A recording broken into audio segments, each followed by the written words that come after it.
Hi everyone. Previously we have seen that the ratio of the circumference to the diameter in any circle is a constant, and we call that constant pi. Now in this lesson we are going to learn how to calculate it. Let's start with understanding how we can represent the circumference of a circle with geometric shapes with sides and corners. When we draw a triangle inside a circle, where the corners are touching to the circle, the circumference of the triangle is going to be close to the circumference of the circle, with a difference of course. But when we increase the number of the sides, that difference is going to get smaller and smaller. When we increase the number of the sides of the geometric shapes, the sum of the sides is going to get closer and closer to the actual circumference of the circle.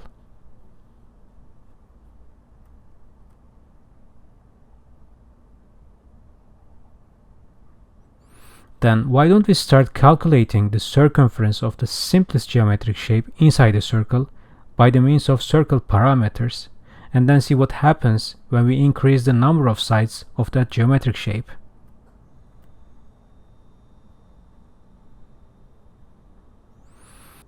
Now this is an equilateral triangle.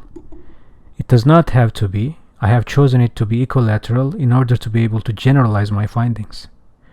Now I can draw a perpendicular line to one of the sides from the center of the circle, and I will draw a line to one of the corners.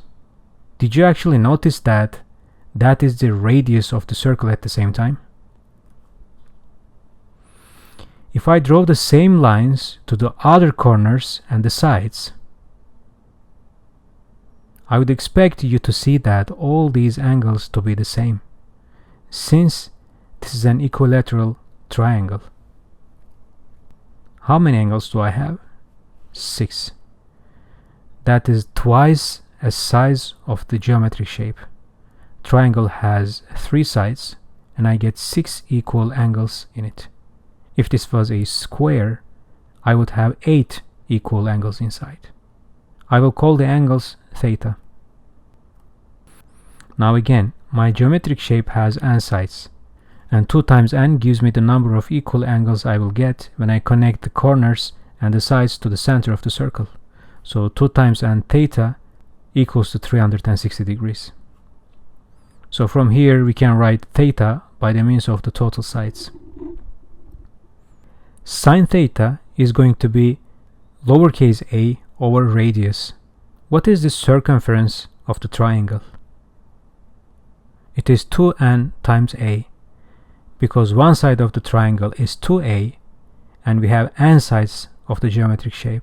In our example, n is 3, but we are generalizing the results to get it for bigger numbers of sides. Now let's put theta and circumference of the triangle in this equation. We get following. Sine theta is going to be lowercase a over radius.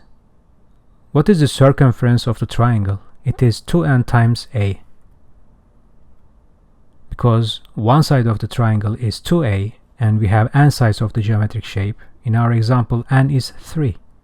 But we're generalizing the results to get it for bigger numbers of sides.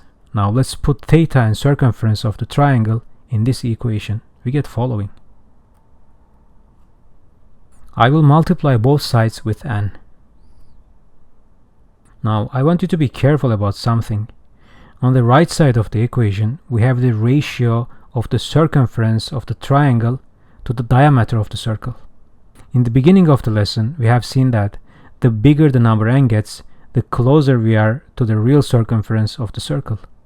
And if, let's say, n is a million, then the sum of the sides of the 1 million sided geometric shape is going to be so close to the circle that the ratio of the circumference of that shape to the diameter of the circle is going to be close enough to the ratio of the circumference of the circle to its diameter, which is pi.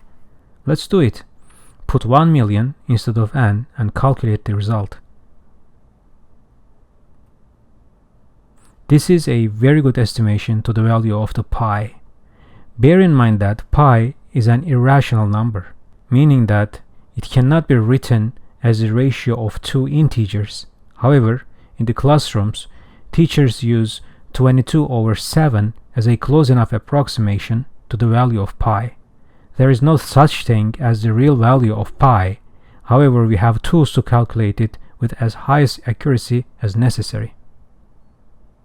Thanks for watching.